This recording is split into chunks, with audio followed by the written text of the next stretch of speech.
Hello friends, welcome to my channel.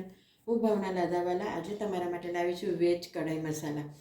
Generally બધાને ઘણાને પનીર ને ચીઝ ને એવા બધા શાક નથી ભાવતા હોતા. તો હવે આજે આપણે આ ઓપ્શન બહુ જ સારું છે, મિક્સ વેજ કઢાઈ મસાલા બનાવી દઈએ. એના માટે સામગ્રી કહી દઉં તમને. આ બટાકો સમારેલો છે, ગાજર, ફણસી, ડુંગળી, કેપ્સિકમ રેડ અને ગ્રીન, ફ્લાવર, વટાણા. આ ડુંગળી એકદમ ઝીણી સમારેલી છે, આદુ મરચાંની પેસ્ટ, આદુ લસણની પેસ્ટ છે, કસૂરી મેથી, ફ્રેશ ક્રીમ અને ટોમેટો પ્યુરી અને આ બધા મસાલા. હવે કઢાઈ મસાલા માટે હું તમને આ મેઇન હીરો એનો મસાલા જ છે.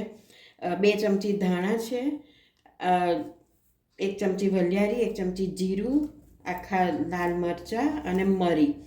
આ બધું આપણે ધીમા તાપે સરસ શેકી દેવાનું છે.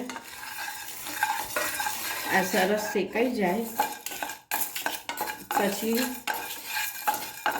જો આને સરસ શેકવાનું છે. આ શેકાઈ જાય ને પછી ઠંડુ પડે એટલે એનું મિક્સરમાં પાવડર બનાવી દેવાનું છે. એ હું પછી તમને બતાડું. જો હવે મેં આ પાણી ગરમ કર્યું છે, એમાં મીઠું ને હળદર નાખ્યું છે. એ ગરમ પાણીમાં આપણે સૌથી પહેલાં બટેટા નાખી દઈશું, પછી ગાજર નાખીશું, ફણસી, ફ્લાવર અને વટાણા.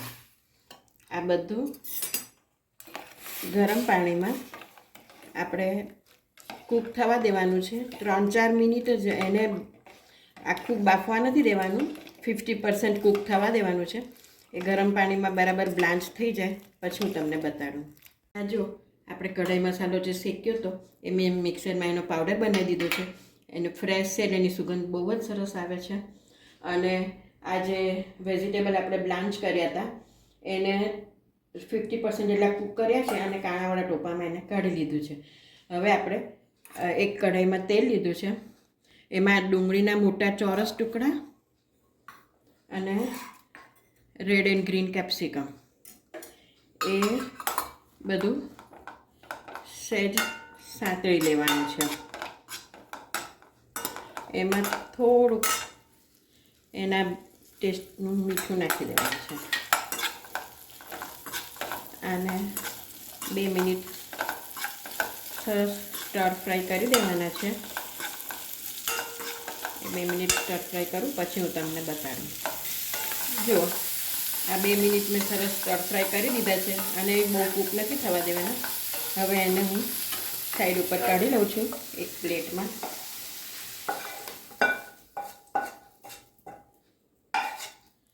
હવે એક કઢાઈમાં થોડુંક તેલ અને ઘી એ બે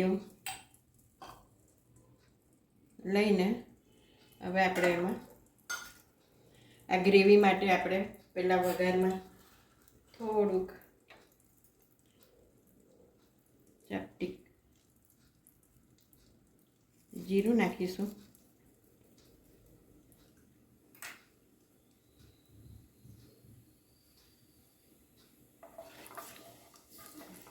જીરું સે સતળાય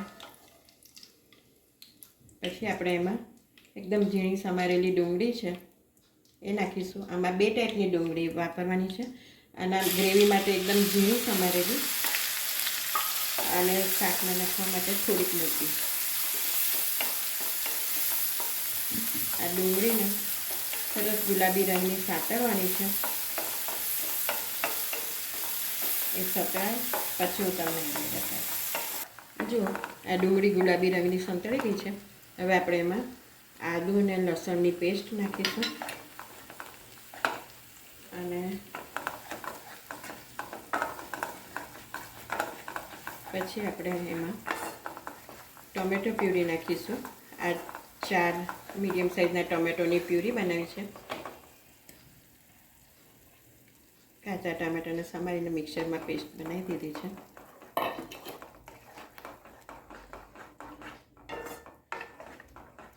હવે આ ટોમેટો પ્યુરીને બરાબર એની કચાશ જાય ત્યાં સુધી એને ઉકળવા દેવાનું છે. આ ઉકળે ત્યાં સુધી આપણે એમાં મસાલા નાખી દઈએ. થોડા 1 ચમચી લાલ મરચું, 1 ચમચી મીઠું ગ્રેવીના ભાગનું, થોડી હળદર, ધાણા જીરું, આપણો ગરમ મસાલો જે કઢાઈ મસાલો બનાવ્યો છે એ આપણે પછી નાખીશું. આને 3-4 મિનિટ બરાબર ઉકળવા દઈએ, પછી હું તમને આગળ બતાવું. જુઓ, આપણી ટમેટો પ્યુરી સરસ સંતળી ગઈ છે. હવે ગ્રેવી સરસ એ થઈ ગઈ છે અને તેલ છૂટું પડવા મળ્યું છે. હવે આપણે એમાં આ જે શાક બાફ્યા હતા એ નાખી દઈશું.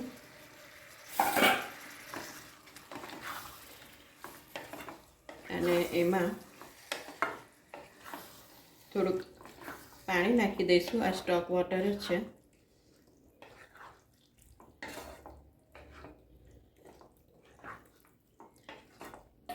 અને જે આપણે કઢાઈ મસાલો બનાવ્યો છે ફ્રેશ, એ નાખી દઈશું.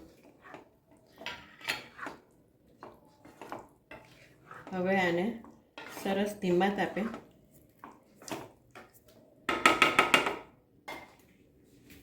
ઢાંકણ ઢાંકીને લગભગ 5-1 મિનિટ કૂક થવા દઈશું.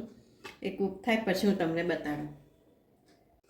જુઓ, 5-1 મિનિટ મેં સરસ એને મસાલામાં કૂક થવા દીધેલા બધા શાક.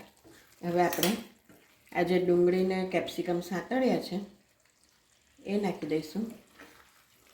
એને થોડાક ક્રન્ચી રાખવાના છે એટલે મેં એને છેક છેલ્લે નાખ્યા. બરાબર મિક્સ થઈ જાય પછી ટામેટાની ખટાશ બેલેન્સ કરવા માટે 2 ચમચી આપણે ક્રીમ નાખીશું, ફ્રેશ ક્રીમ.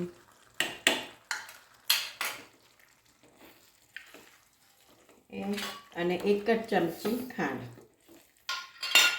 એટલું નાખીને બરાબર મિક્સ થવા દઈશું. અને પછી છેલ્લે ઉપરથી આપણે કસૂરી મેથી નાખીશું. કસૂરી મેથીને લીધે એની ખુશ્બુ બહુ સરસ આવશે.